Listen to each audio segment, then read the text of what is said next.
everybody. Welcome back to the Mindful of You podcast. This is episode 90, Lessen Anxiety During an Election Year. So I have been excited to talk about this. I wrote a blog post a few years ago, probably during the last election year, so probably 4 years ago, about this, about anxiety during elections, about relationships during elections, and people received it really well. They really enjoyed the blog post. I can't find that post because I turned my website off at one point, and so I was going to maybe base this podcast around that blog, but it's going to be new stuff. I'm sure some of the stuff overlaps because my brain probably has changed some, but not all that much over the course of 4 years. So we're just going to talk about elections and politics and all the stuff that I'm sure makes you feel super calm and free. I bring this up because it's just a common thread that I see among especially the women that I know, that they get really anxious and worked up over elections, politics, decisions, and there's a myriad of reactions to that. Some of them resort to being extremely controlling about it, and they want to make their spouse or their friends or whoever think exactly as they do. And they feel anxious if they don't. Or there are some women who become actively political, and so won't vote, won't get involved, won't read the news, won't do those kinds of things. Then there are some who are just a little bit more passive, and I'm sure that there's a lot of things in between that as well, but those are just some of the patterns that I've seen. I'm not saying any of those things are right or wrong. I do think that there could be some healthier means of dealing with the anxiety that we feel during election season. So I'm just going to go through some things. I have them numbered, so I might refer to them by number, but it's not necessarily lessons or anything like that, but just some points that I wanted to touch on during the podcast. So the first thing I had written down was it's a privilege to vote. So I always hated it when I felt like people were pressuring me into voting, pressuring me into becoming politically involved, because it made me anxious. And I was like, I don't want to feel anxious. I would rather just not think about it. But one, it's a privilege to vote, and it's also a privilege to feel like you can just not vote, or to feel like you can ignore what's going on in the world. There are a lot of people who can't ignore what's going on in the world. And so I think that it's important to acknowledge that. And important to acknowledge that there are people who fought for the right to vote, and there are places where you can't vote and you can't make your voice heard. And I think it's a privilege that we can. Now, I'm not going to force anybody to exercise their right to vote because that's not my business. I'm not going to come check your voter registration status, but I am going to encourage you to vote. I feel like I would be remiss not to use my platform to do that. And so if you feel so inclined that you have at least a little bit of knowledge about politics, or would be willing to get a little bit of knowledge about this, or you already have an inkling of what you believe, or who you believe would be the best candidate, then vote.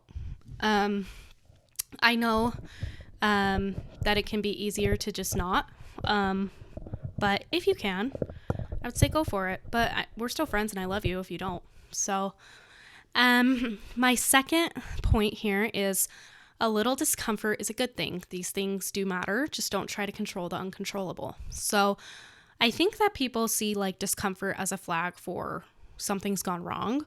But sometimes it just means that we're out of our comfort zone. And I think that happens a lot during the election year, where we start to feel uncomfortable, there's a lot of moral things going on here, a lot of moral decisions, a lot of moral complexity. This person's saying you're horrible if you vote for this person, but this other person's saying you're horrible if you vote for the other. And so what do I do? I don't want to be horrible. I don't want to hurt people, or I don't want to hurt my family. And it's really can be tough if you take things like this to heart. And so I think a little discomfort is natural. But just recognize that you can't control what other people think. You can't control the outcome of elections by any means. And so I think just accepting that there's going to be discomfort that goes along with this time of year is good. My next thing here is we agree on many things, but might have different ways of looking at things. So I think that people have forgotten that, like, in general, we're trying to fix the same problems in our country, but we have different ways of going about it. And so it's maybe not is a thing of I want this and you want this, but it's like we both want this. How do we go about it? I think that's really been lost, and a lot of extremist mindsets have taken over, which is hard. But that doesn't mean that, like, you and I can't live in the middle or live in a place that's a little bit more understanding of both sides. So the example I have here is with me and my husband. So my husband is a little bit more tribal and like a protector of his family. So when he's thinking about politics, he's going to look for the best possible scenarios for him, me, and our future family when making decisions about who to vote for or like what laws or legislation would make sense. He's going to look primarily at how it will affect us and our family. Whereas I might look more at like minorities and at-risk populations and how the decisions made in politics will affect those people. I don't think either way is right or wrong, but something I thought was interesting is people might think like, well, like your husband should think about other people too, you know, and like maybe he should, maybe he shouldn't. But because he is that way and he's a little bit more protective of me and our family, it kind of gives me the space to open up and look out for people more because I know that I'm taken care of because I've got my husband who has my back. And so it's important that we acknowledge that usually like the motivator behind like who someone is voting for, I won't say always, but usually it doesn't have to do with active like hatred towards a group or active like malice. It may just have more to do with what they specifically care about and they think that the person they're voting for or the people they're voting for or the laws or policies that they support are going to best serve those things that they care most about. And even if those things may be detrimental to the things that you care most about, they may not be thinking about it that way. They may be thinking, this is the way I can take care of the things and the people that I love the best way. So I hope that makes sense. And I think my next thing goes along really well with this. Decisions on who to vote for are not clear-cut and morally absolute. So you'll all hear people say, like, anybody who's voting for Trump is a bad person, or anybody who's voting for Harris is a bad person. You will hear people say things like this, or most likely see them written online. But, and they may not say it as is a bad person, but you might hear is, you know, ignorant, or is uneducated, or they're selfish, or they're like just words to describe a whole population of people. I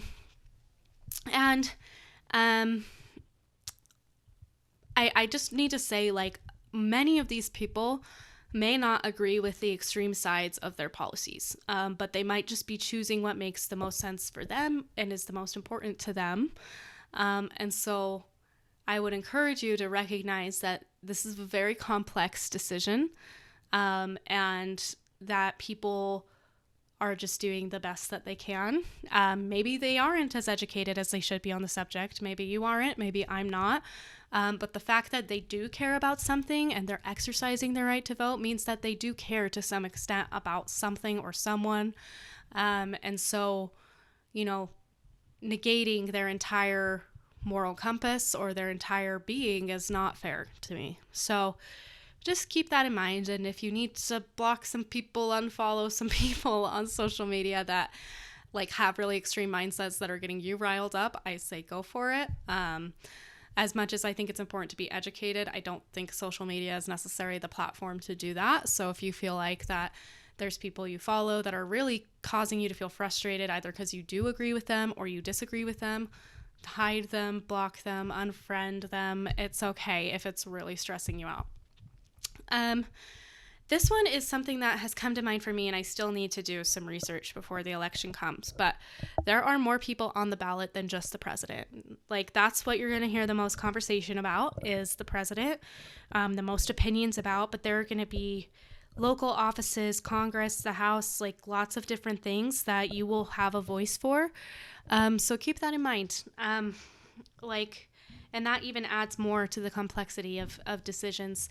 And so if you feel like I just hate both of these presidential candidates. I don't think either of them will serve my country well. Perhaps there's someone else on the ballot that can at least serve a part of our government well, that you could feel good about voting for. So that you could go in and say, you know what, I do agree with them, or I know I don't agree with them, so I'm going to vote for this other person. There's just more people on there than the president. So keep that in mind.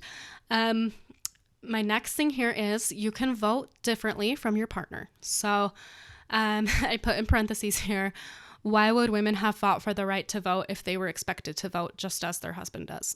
So I just think it's a little frustrating to think that you and your partner have to get on the exact same side in politics, because if so, why would we both individually have the right to vote? Why wouldn't households just get one vote? Or why wouldn't we arrange things differently if households were expected to all think the same way?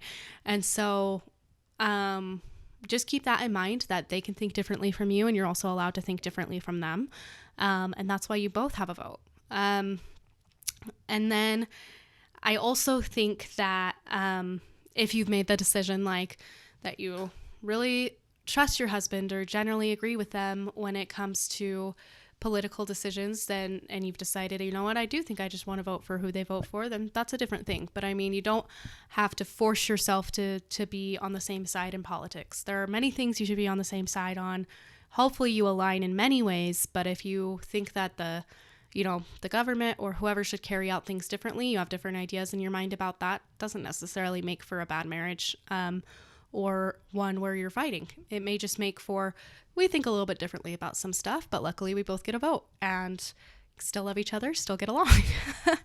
And maybe this is more generally true when the couple doesn't fall on extreme sides of issues. So when you do find that you're a little bit more in the middle, you may find you end up on different sides of the election sometimes and other times not, and that's fine. So my next thing here is we can affect change locally. So again, there's more people on the ballot, and there's also more elections. There's city council decisions. There's there's places where you might even have more of a voice because there's fewer people to speak up. Like I know I got a text recently about maybe some changes to rental rules in our neighborhood that people had really passionate feelings about. And I was frustrated with myself because I voiced my opinion on the issue before fully understanding the issue. And I wish I could go back and be like, wait, I didn't fully understand the issue. I should educate myself. But instead, I just kind of listened to what other people said. And I think my voice did have an impact on that decision. I think their voices did too. And so there are things happening locally that your voice matters for that can impact people's lives. And so if you feel passionately about this, don't be afraid to get involved at the local level. You can really make a difference for like where different funding goes and everything like that. Number 8, do something for the one that you wish could be done for everyone. So I got this from Sharon McCann on Instagram. I think she's like at America's Government Teacher or something. She's great. She's where I first learned that politics don't have to be scary, that it's good to be educated, and that I don't have to feel anxious about it. She did a really good job at helping like me stay neutral and understand that like there's a lot more people in the middle than we think that there are. But she says this, like, if it's not going to be done for everyone, if there's a policy you were hoping for, or a candidate you were hoping for because of certain things that you believe in and you don't get them, or the policy doesn't pass, or the law doesn't pass, can you still do something for one person? Can you still help someone? And she's like, if you would do it for millions or you would do it for thousands, why would you not do it for one person? And that's a really important mindset and a good way that we can affect change locally. And my last thing here is don't fall for extremist and absolute mindsets that divide our country. I think this is the most important thing I want to drive home because, like, if we can learn to listen to each other, there will still be disagreements. There will still be a time where maybe you and I reach a point where we're like, I just don't agree with you. I don't think that that's how it should happen, but it doesn't have to mean disrespect. It doesn't have to mean that if the other person gets their way that I'm furious, or that if I get my way that they're furious. It's just how things are when we get to have our own opinions and our own thoughts and our own free speech. And so just remember that things don't have to be extreme, and things don't have to be absolute. Things don't have to be morally black and white. Those are like the biggest takeaways that I've had that have helped me lessen my anxiety during election years. So your anxiety may not be gone. It may even be higher after listening to this podcast, because I'm not encouraging you to become completely uninvolved. But I am encouraging you to realize that like, we are all brothers and sisters. We can all be friends, and we can support one another, and we are blessed with the privilege to vote, especially for my women out there. We had to fight for it. So just remember that you can't control everything.